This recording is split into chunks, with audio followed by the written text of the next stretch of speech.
Out front tonight, chaos in Cairo, a stunning move by Mubarak-era judges today who declared parliament illegitimate. Immediately after the ruling, the military announced it was taking over. This is the same parliament Egyptians have spent months voting for in their first votes ever. One tweet from a human rights activist said, "Egypt just witnessed the smoothest military coup. We'd be outraged if we weren't so exhausted." Chaos erupted in the streets of Cairo and Tahrir Square as people gathered late into the evening tonight. It comes just 2 days ahead of the presidential election. Now, this election pits a Mubarak loyalist that the military supports against a Muslim Brotherhood candidate that it doesn't. It doesn't seem to be a coincidence that the Brotherhood was the single biggest party in the parliament dissolved today. So how did America get Egypt so wrong? I remember being in Cairo covering the revolution not even 18 months ago. It was inspiring and it was uplifting. It was a moment I'll never forget. And President Obama, like so many other Americans, was moved by a revolution that toppled a dictator who had ruled for almost 30 years. We can't help but hear the echoes of history. Echoes from Germans tearing down a wall, Indonesian students taking to the streets, Gandhi leading his people down the path of justice. Gandhi leading his people down the path of justice. Today, a far cry from when the president said that, when he said that the word Tahrir means liberation. This weekend's election is going ahead, and the military promises it will be fair, although the Eurasia Group tells us it is now, quote, clearly perceived to be rigged. The two candidates, Ahmed Shafiq, the last prime minister under Mubarak himself, is the military's favored candidate, and Mohammed Mursi is the Muslim Brotherhood candidate. They are both powerful men, invested in a status quo that can be damning. You may remember we showed you this that a friend gave me in Egypt, where 8th grade social studies textbooks today, this year, that students are learning from, teach students that, quote, treason and treachery are key attributes of Jewish people. A country where 91% of women have experienced genital mutilation. A country where one young woman told me recently that Islamists tried to shut down her nonprofit organization because it tried to help single women get jobs. They said, why would you do that? Why would a woman be single? You're telling women to not get married. She should be at home. That's her home. That's where she belongs.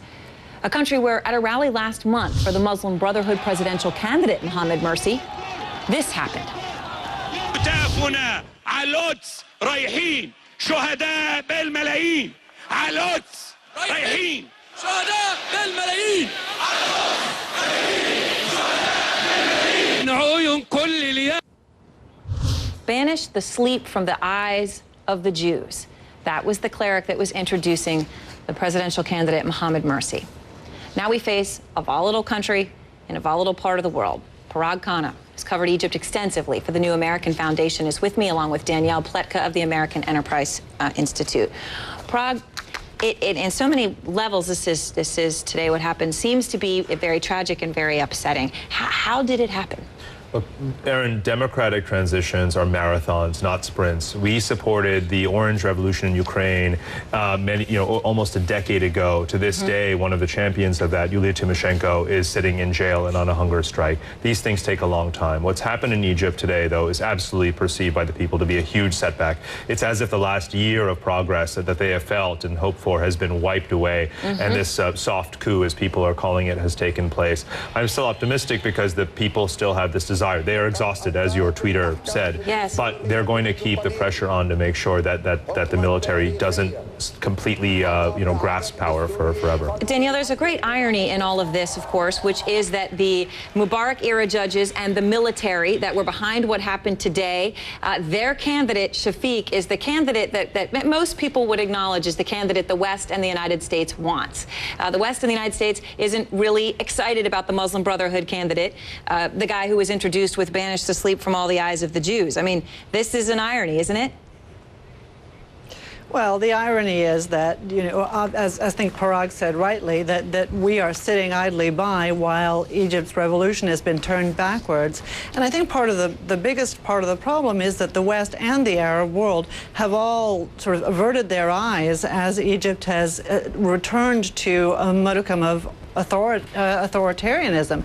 The problem really is that the military has been taking back power for some time now, and everybody has been a little bit quietly applauding. And Parag, that is the kind of dirty secret about it. The West wants the military's guy, the non-democratic side of this in today's news, to win. Haven't we already learned the hard way that when you think that your guy, your SOB, the man who holds power, that he's actually in control of society, that in fact he isn't? We have to learn to play all sides and to understand that the people have a voice, that constitutions matter, the parliament is going to be very influential, whether or not it's controlled by the Brotherhood, because whoever's in it is going to demand that there be a new kind of government, a separation of powers, something that we should be supporting. Danielle, what should the United States do about this? I mean, because you can play this out and say, and there are many, obviously some sympathetic to the Muslim Brotherhood today, who are saying, look, this is a disaster. This could lead to civil war. This could be the first step towards Egypt becoming an Iran on steroids. That is obviously coming from one political side of the spectrum, but how real is the risk?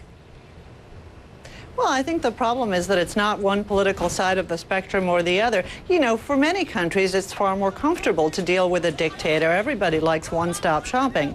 The problem is that we really do rely on this one guy, and we continue to embrace that model. We've done very little over the last year and a half to help Egypt institution build. We've done very little to help all of those people who were in the middle of Tahrir Square actually build political parties.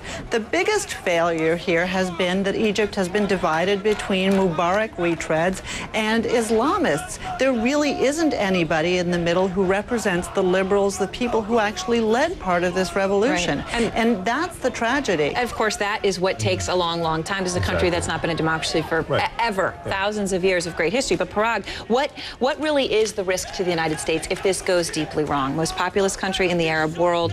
If it does go, wrong, if democracy leads you in the direction that is much more radical. Right. It's not that it's going to taint democracy per se, because we know that these transitions take a very long time. Obviously, there's many countries in the Persian Gulf, for example, the family-led, authoritarian monarchies that are going to say, look at how we've maintained and weathered this Arab Spring storm and maintained stability and economic growth. This is a better model, something that's more technocratic, of course. But what's the risk to the U.S.? If this really goes awry?